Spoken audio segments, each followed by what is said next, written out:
ঘরে ফেরা কি এতটা কঠিন? ঘর তো আর আকাশ নয়, ফিরতে গেলে পাখি হতে হয়। পাখির মতো দুটো ডানা থাকতে হয়।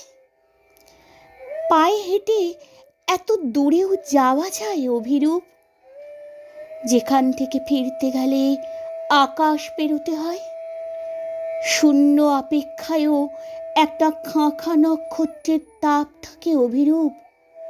তুমি কখনো বুঝবে না অপেক্ষার শূন্যতা একটা মানুষকে যে কি ভীষণ নিঃস্ব করে দিতে পারে।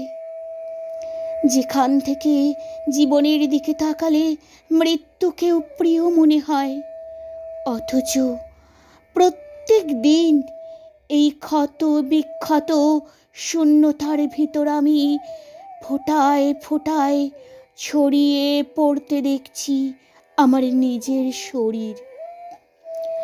অপেক্ষার যন্ত্রণাকে তুমি কখনো অনুভব করেছো অভিরূপ?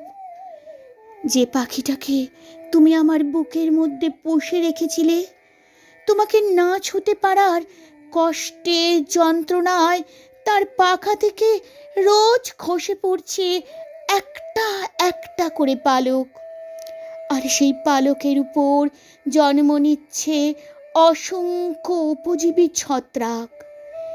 এমন নৃশংসতার সাথে খেয়ে ফেলছে ওরা পালকের সবটুকু উড়ান। পাখিটার বেঁচে থাকার কথা ভাবতে গিয়ে আমার কান্না পায়। যে চোখে জলের ফোঁটা দেখলে স্বর্ণ মুদ্রা বলে রুমালে কুড়িয়ে নিতে, সে চোখের এ প্রান্ত থেকে ও প্রান্ত এখন অশ্বমেধের ঘোড়ার মতো দাপিয়ে বেড়ায় 13টা নদী। তাদের অবাধ্য স্রোত খড়কুটোর মতো ভাসিয়ে নিয়ে যায় আমার বেঁচে থাকার লক্ষ লক্ষ দিন, আমার ভালো থাকার অসংখ্য সময়। সাধারণ মেয়েদের কোনো পুনর্জন্ম থাকে না অভিরূপ।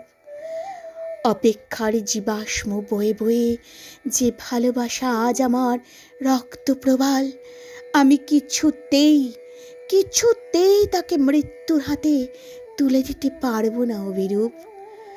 আমি বাঁচবো অভিরূপ। মৃত্যুর পাঁজরে পাঁজরে আমি বাঁচবো, তুমি যতদিন বেঁচে আছো।